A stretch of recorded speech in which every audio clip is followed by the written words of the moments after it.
Seantuaroi among DESTARs. The Grand Conclave Chamber pulsed with the ambient energy of 1,000 worlds. Representatives from across the galaxy filled the vast tiered seating. Their diverse forms a testament to the variety of evolutionary paths life had taken among the stars. Ambassador Kalora of the Lumiri stood at the center of the chamber, her slender form dwarfed by the imposing presence of the Conclave Council. The Lumiri were beautiful by almost any species standards. Their translucent skin shimmered with bioluminescent patterns that shifted with their emotions, currently displaying swirls of hopeful blue tinged with anxious purple. But beauty alone would not save them. Esteemed members of the Galactic Conclave, Kalora began, her melodious voice carrying through the chamber's perfect acoustics. We, the Lumiri, come before you today seeking membership and protection. For generations, we have wandered the void since the death of our home system. Our remaining fleet is failing. We offer our considerable technological knowledge in exchange for sanctuary. As she spoke, the holographic display behind her showed images of the Lumiri's achievements. Faster-than-light communication systems, energy manipulation technology, and medical advancements that could extend life by centuries. High Chancellor Varix of the Taurian Dominion leaned forward, his massive reptilian form casting a shadow over the petite ambassador. Impressive technologies, Ambassador Kalora. But the Conclave requires more than clever inventions. Tell us of your military capabilities. Kalora's skin patterns shifted to a hesitant green. High Chancellor, the Lumiri are not a warrior species. Our physical forms are fragile. We have focused our evolution on intellectual and technological advancement rather than physical strength. A murmur rippled through the assembled representatives. No military, barked Counselor Drex of the Cronan Empire, his 4 eyes narrowing simultaneously. In a galaxy fraught with dangers, how do you propose to contribute to the Conclave's defense? Our defensive technologies, Kalora began. Theoretical applications, interrupted Varix, waving the dismissive clawed hand. The galaxy grows more dangerous by the cycle. The Hive Collective expands at our borders. The Void Hunters raid our trade routes.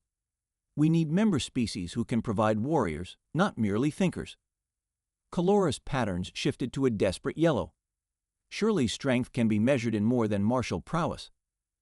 Our medical technology alone could save billions of lives across Conclave space. The High Chancellor rose to his full height, towering over the Lumiri ambassador. The Conclave's decision is final. The Lumiri application for membership is denied on grounds of insufficient contribution to collective security. Kalora's luminescence dimmed with dismay. But where shall we go? Our ships are failing. Without sanctuary, my people face extinction. That, Varix said coldly, is no longer the Conclave's concern. As Kalora turned to leave, her form slumped in defeat. A voice called out from the observation gallery. This is an outrage. The chamber fell silent as all eyes turned to look at the speaker, Counselor Telna of the Ashtari Federation, known for her progressive views. We claim to be an enlightened galactic community, yet we turn away a species in need because they don't conform to our narrow definition of value. Telna continued, her crystalline form glittering with indignation.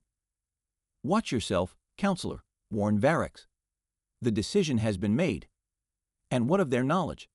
Telna persisted. Are we so short-sighted that we cannot see the potential benefits of Lumiri innovation? Enough, roared Varix. The matter is closed. Counselor Telna, you will be silent or you will be removed. Telna subsided, but her crystalline eyes found Kalora's as the Lumiri ambassador left the chamber. A silent message passed between them. Outside, in a secluded corridor, Telna approached Kalora. What the Conclave did today was wrong, she whispered, glancing around nervously. I cannot openly defy them, but she pressed a small data crystal into Kalora's hand. These are coordinates to a system on the galactic fringe. The inhabitants call themselves humans.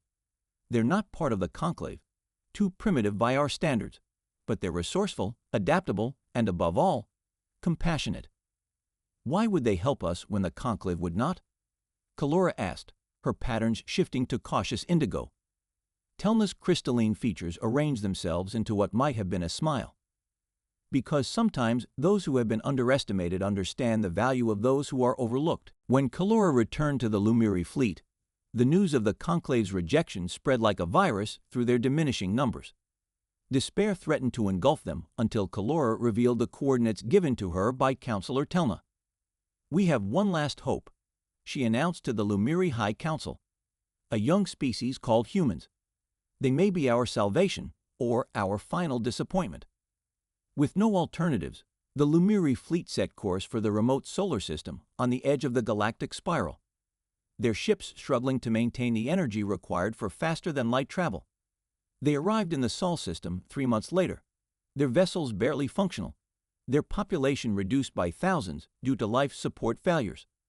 Dr. Elena Vasquez stared at the data streaming across her monitor at the Arecibo Observatory in Puerto Rico.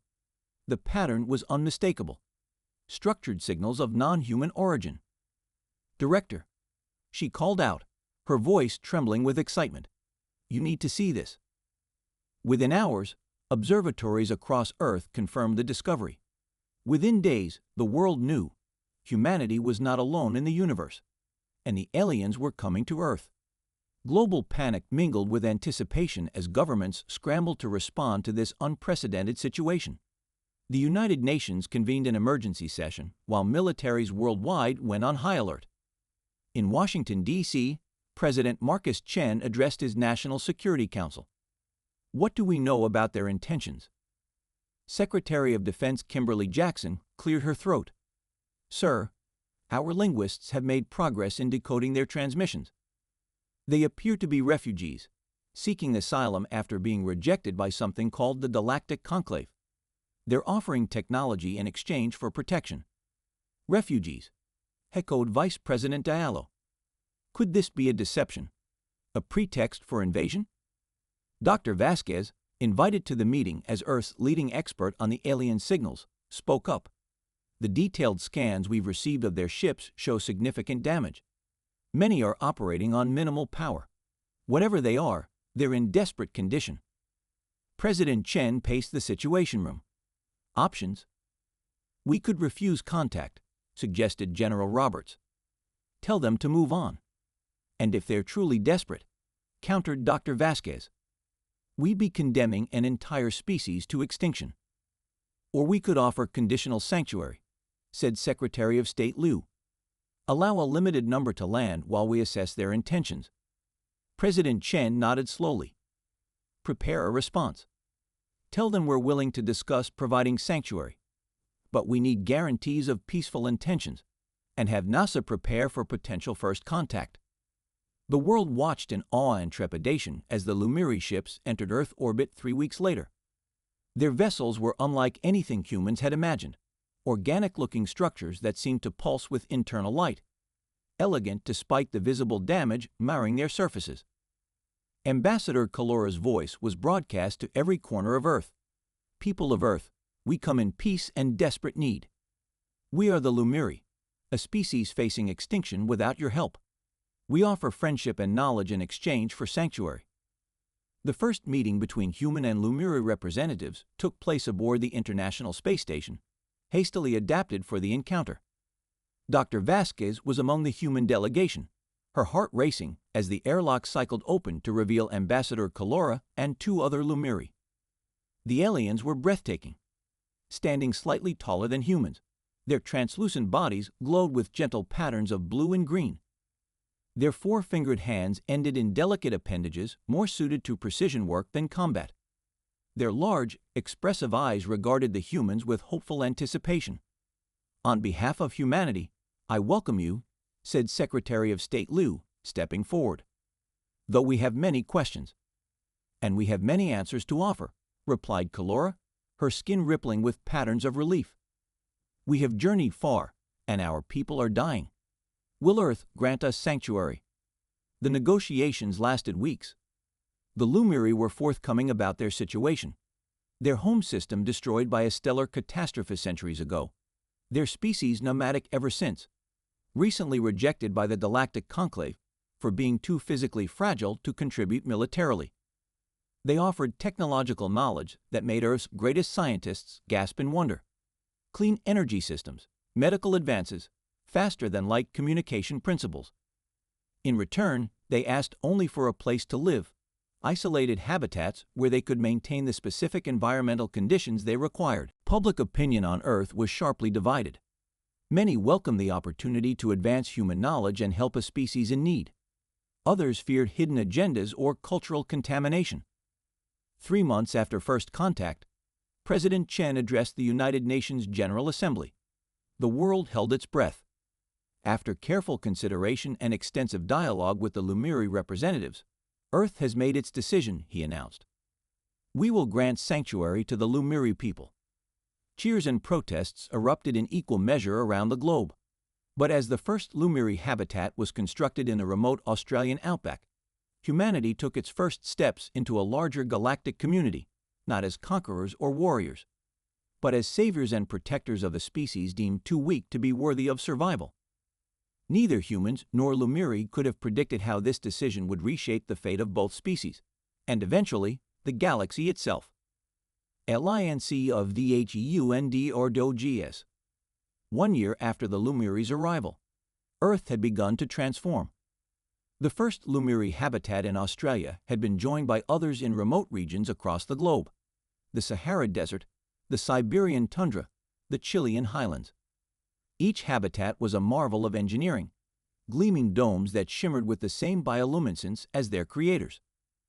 Dr. Elena Vasquez stepped into the central chamber of the Australian habitat, still awed by its beauty despite having visited dozens of times.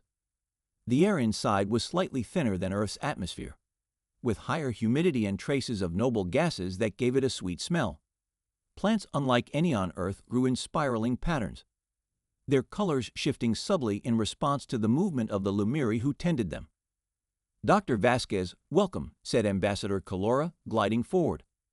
Up close, the intricate patterns flowing beneath her translucent skin were even more mesmerizing, currently displaying welcoming whorls of warm amber.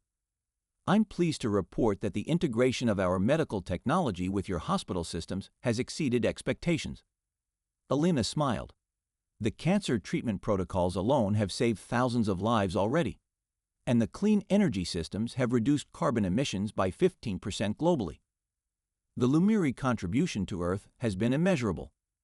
It is but a small repayment for the sanctuary you've provided, Kalora replied, her patterns shifting to a humble violet. Though I fear our presence may yet bring you challenges you did not anticipate. Before Elena could ask what she meant, an urgent chime sounded from her communication device.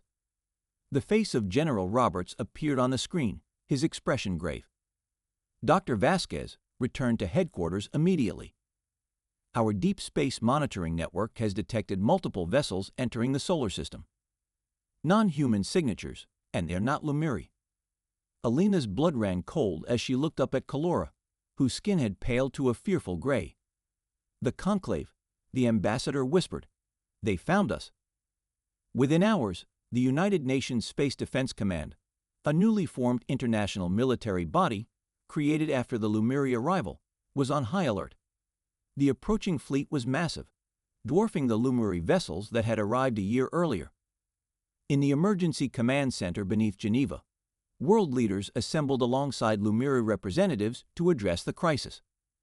7 capital ships and at least 20 support vessels, reported Admiral Hassan, pointing to the holographic display. Based on Lumiri intelligence, they appear to be primarily Taurian and Cronan designs, the dominant species in the conclave leadership.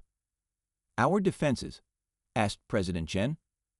We've integrated Lumiri shield technology into our satellite network and planetary defense systems, replied General Roberts. But we've never tested them against weapons of this caliber.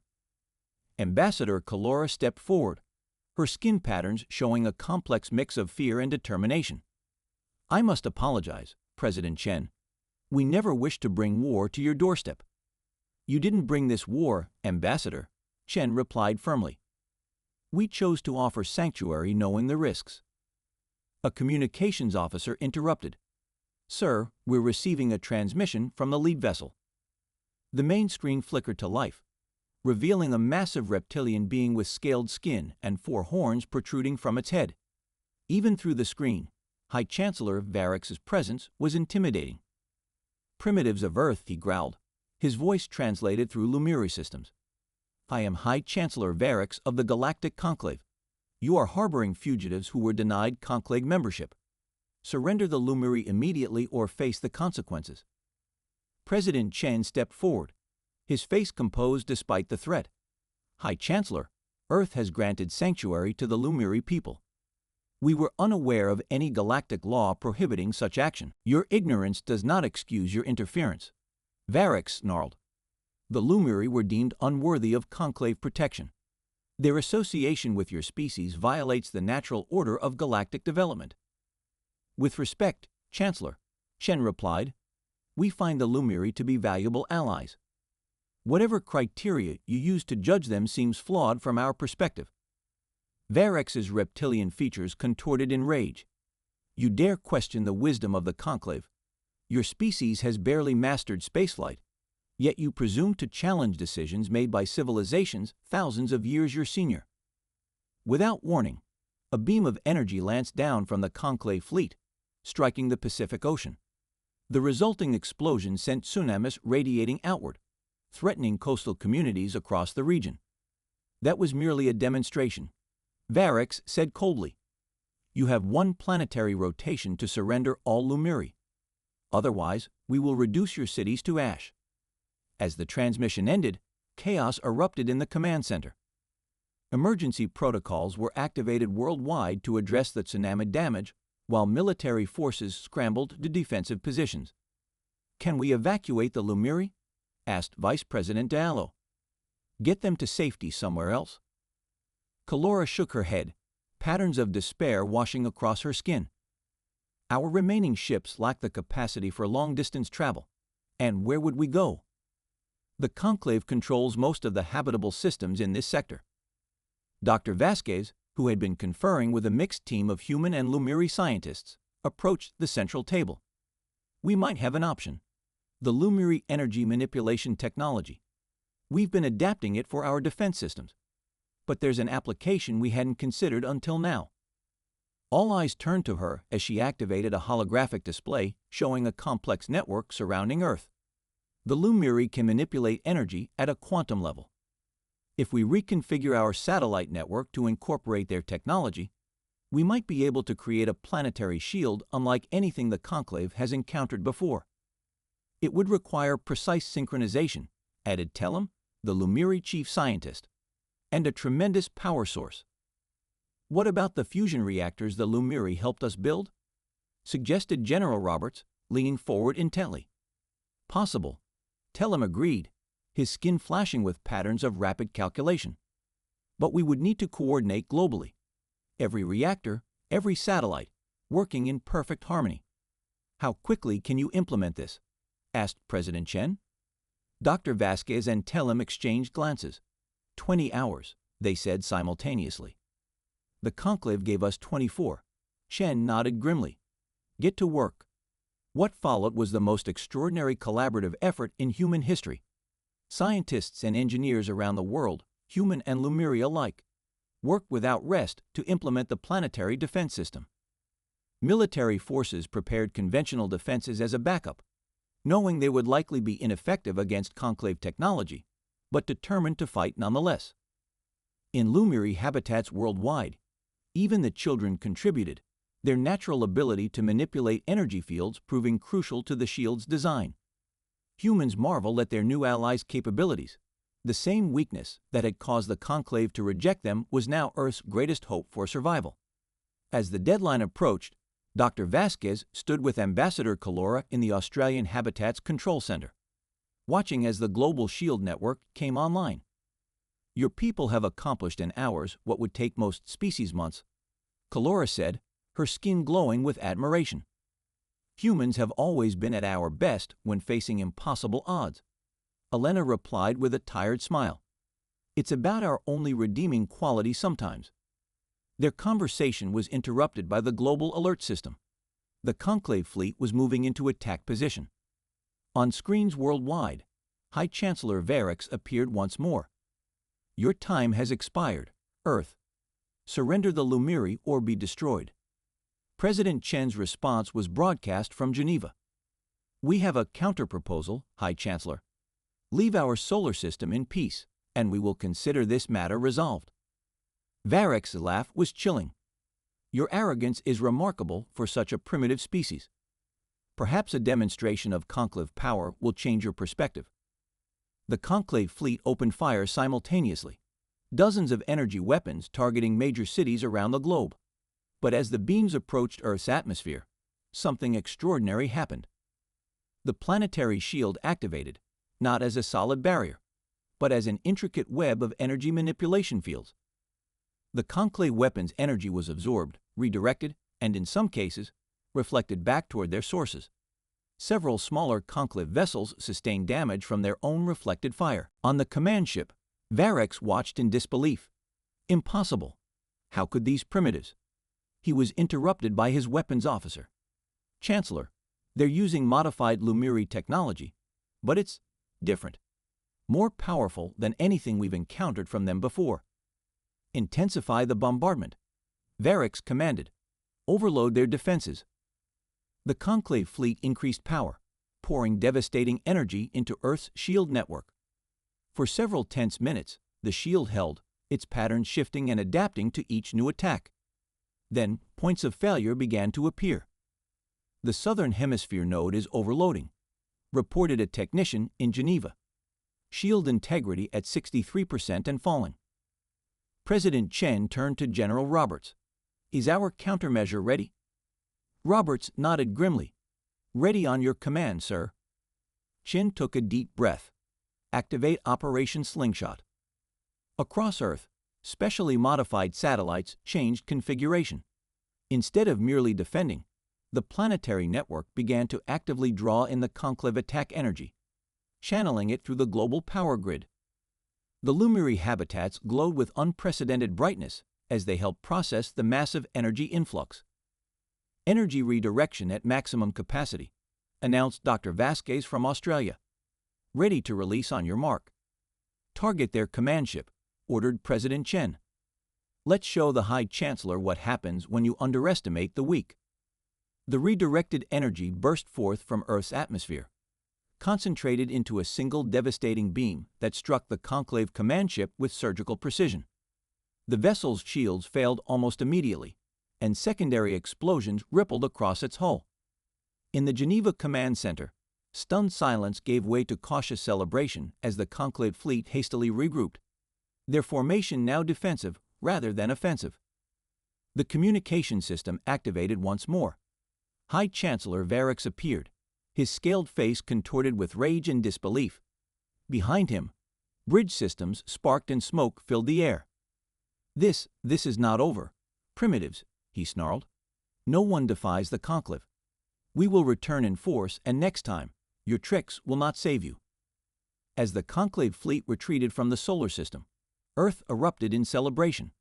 Against all odds, humanity and their Lumiri allies had stood against the galaxy's dominant power, and won.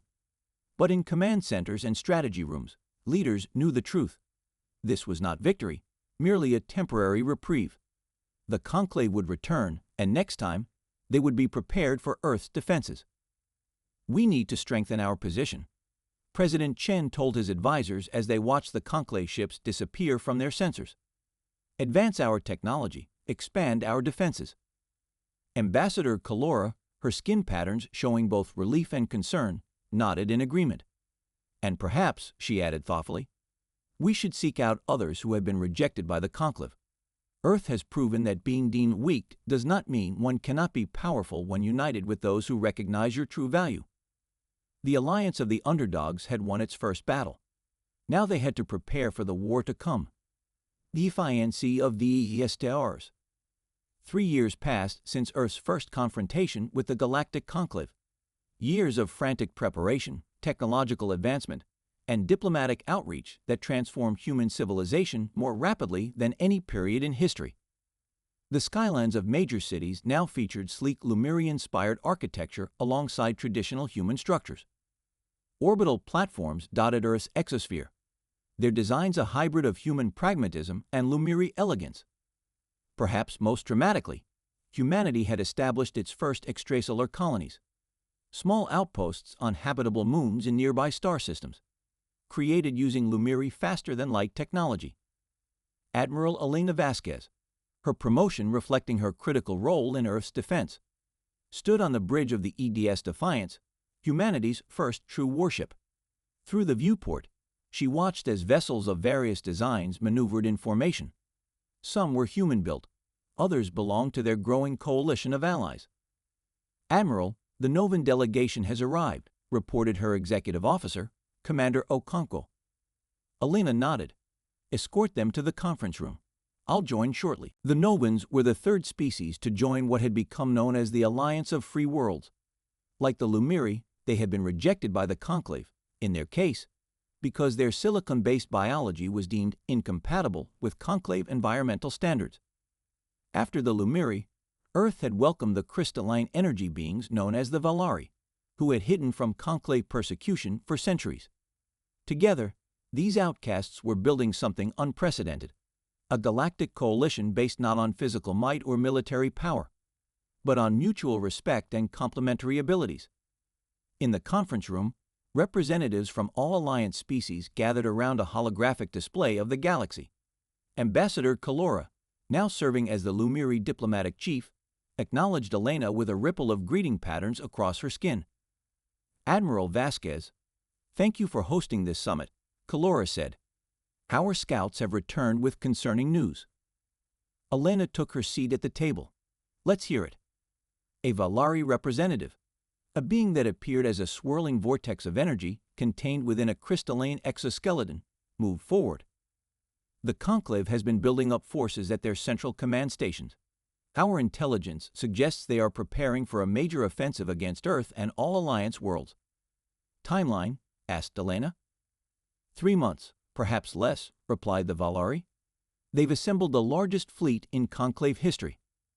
The Novan delegate, a silicon-based entity whose body resembled polished obsidian, tapped crystalline appendages on the table. "The Conclave sees our alliance as an existential threat to their authority. If worlds can prosper without their approval or protection, what purpose does the Conclave serve?" Elena studied the holographic display, noting the overwhelming force being assembled. "Even with our combined technology, we can't match their numbers or firepower in a direct confrontation." "Then perhaps we shouldn't try," suggested Ambassador Kalora, her skin patterns shifting to an intriguing orange, the color of Lumiri inspiration. "The Conclave expects us to fight as they do, with overwhelming force. But each of our species survived precisely because we found other ways to thrive." "You're suggesting asymmetric warfare," Elena said, a smile spreading across her face. "Fighting on our terms, not theirs." "Exactly," Kalora confirmed. "The Lumiri can manipulate energy fields. The Valari can inhabit and control complex systems. The Novans can restructure matter at the molecular level. And humans are adaptable," finished Elena. "We think outside conventional boundaries." The planning session lasted for days, as the Alliance developed strategies unlike any used in conventional galactic warfare. When they finished, they had not a traditional battle plan, but something more akin to an intricate dance, each species contributing their unique abilities to a coordinated whole. They had barely completed preparations when the Conclave fleet arrived, earlier than expected and larger than feared. Over 500 vessels materialized at the edge of the solar system, led by a massive dreadnought 3 times the size of any ship in the Alliance fleet. On bridges and command centers throughout the system, screens activated to display High Chancellor Varric, his reptilian features set in a triumphant sneer. "People of Earth and their misguided allies," he began, "you have been declared in rebellion against the rightful authority of the Galactic Conclave. Your defiance cannot be tolerated. Surrender now, and perhaps some of your species may be preserved as protectorates. Resist, and you will be eradicated." From her position on the Defiance, Admiral Vasquez transmitted the Alliance response. "High Chancellor, we've heard your threats before. The Alliance of Free Worlds has no interest in submitting to an authority that judges worth solely by physical might. We choose a different path. Varex's eyes narrowed. Then you choose extinction. All vessels, commence attack. The Conclave fleet surged forward, their formation perfect, their overwhelming firepower targeted on Earth's defenses. But as they approached weapons range, the Alliance executed their unconventional strategy. Lumiri vessels, seemingly fragile, darted between the massive Conclave warships. Instead of firing conventional weapons, they projected energy manipulation fields that disrupted the Conclave targeting systems and shield harmonics. Valari ships, little more than crystalline shells housing their energy-being pilots, attached themselves to Conclave vessels. The Valari themselves infiltrated the enemy ship's computer systems, causing malfunctions and confusion. Novencraft, their silicon-based technology invisible to standard Conclave sensors, restructured the very molecules of enemy hull materials, creating weakness where there had been strength. And at the center of it all, human ships executed maneuvers that defied conventional tactical doctrine, exploiting the chaos created by their allies to strike at critical systems with surgical precision. On the bridge of his dreadnought, Varex watched in growing horror as his perfectly coordinated fleet dissolved into disarray. "What is happening?" he demanded. "Why can't our ships lock targets?" "Unknown energy interference, Chancellor," reported his science officer. "And our computer systems are experiencing unprecedented failure rates." "Impossible." Varex slammed his clawed fist on his command chair. "These are primitives and rejects. They cannot defeat the might of the Conclave." But the battle continued to deteriorate for the Conclave forces. When the Alliance unleashed their final surprise, a network of quantum-entangled torpedoes that bypassed shields entirely. Even Varex's mighty dreadnought shuddered under the impact. After 3 hours of battle, the unthinkable had happened. The Grand Conclave fleet was in retreat, their formations broken, dozens of their ships disabled or destroyed. The Alliance had suffered losses as well, but their coordinated strategy had achieved what conventional warfare could not: victory against overwhelming odds. As the last Conclave ships fled the system, jubilation spread throughout the Alliance. But aboard the Defiance, Admiral Vasquez and Ambassador Calora exchanged knowing glances. This was not the end, merely a new beginning. "They'll be back," Elena said quietly. "And next time, they'll be better prepared for our tactics." "Yes," agreed Calora, her skin showing patterns of resolve. "But so will we, and we won't be alone." Already, subspace communications were coming in from across the galaxy. Messages from other species who had been monitoring the battle. Species who had been rejected by the Conclave or who chafed under its authority. They had witnessed what had once seemed impossible: the mighty Conclave defeated by those it had deemed unworthy. One by one, they were reaching out to the Alliance, seeking membership, offering support, asking for guidance. 6 months later, representatives from 23 species gathered on Earth for the formal establishment of the Galactic Alliance of Free Worlds. In a ceremony broadcast across human and alien communications networks, they signed a charter establishing the principles that would guide their cooperation: mutual respect for diversity, recognition of different forms of strength, and the right of all sentient beings to determine their own destiny. Admiral Vasquez stood beside Ambassador Calora as they watched the signing, both reflecting on the incredible journey that had brought them to this point. "When the Lumiri first came to Earth, we were simply seeking survival," Calora said, her skin glowing with emotion. "We never imagined we would help birth a new galactic order." Elena smiled. "The Conclave rejected you because they thought you were weak. They rejected others for being different.